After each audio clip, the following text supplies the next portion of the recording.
I'll say this once and I'll say this 1,000 times. The pro-Palestinians' worst nightmare is this peace deal coming through.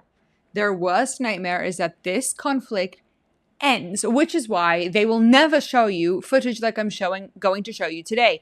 They will never actually expose the truth of what the Palestinians really feel, what's going on. Like the crazy wars happening right now, the most intense attacks of clans within Gaza trying to take down Hamas.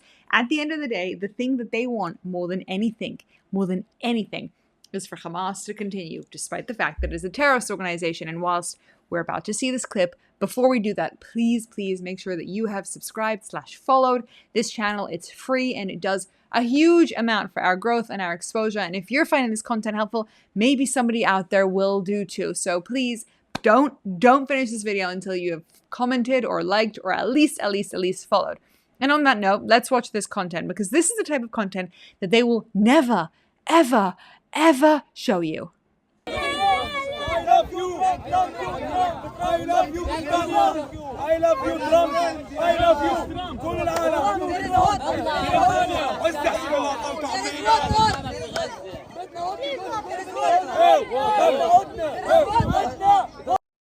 Okay, besides the fact that the most obvious thing that we're watching there is that none of them are underweight.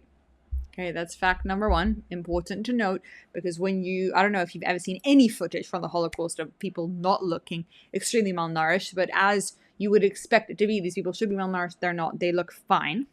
But they're all saying, thank you, Trump, thank you, Trump, thank you, Trump, thank you, Trump, thank you, Trump. They love Trump. Why do they love Trump? Well, because Trump's trying to push forward a deal. And what is this deal? A deal that is not actually particularly good for Hamas.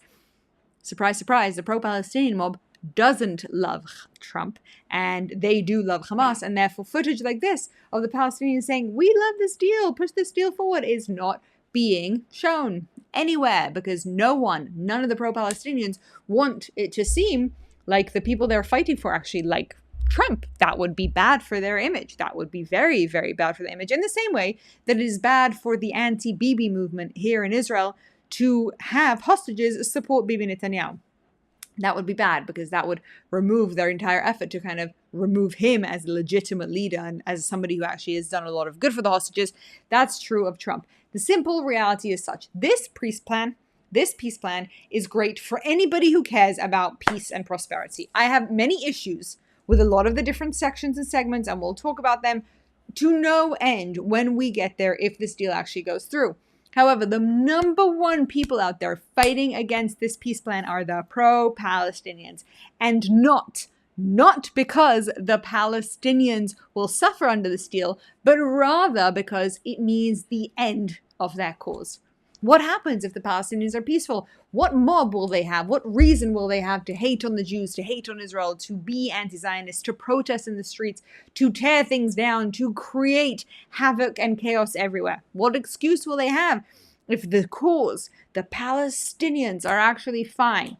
They're not coerced, they're not forced out of their countries, they're allowed to stay in Gaza, or they can leave if they want to. There's economic prosperity, there's no terrorism. What will happen?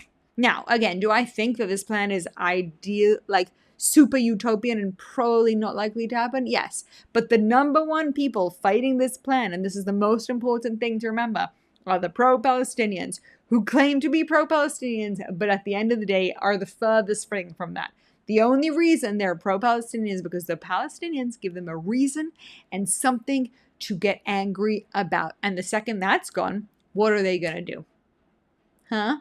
Important questions to be asking yourselves. And that's why everywhere you go online, if you're following any of the pro-Palestinian voices, they're speaking out against this deal, which is just nuts. Because clearly, if this deal worked, it would be great for everybody. Not so great for Israel, but definitely great for the Palestinians. Not so great for Hamas, but definitely great for the Palestinians. And that, my friend, is the worst thing that can happen to this mob who just use the Palestinians for their own agenda. Thank you for your attention to this matter.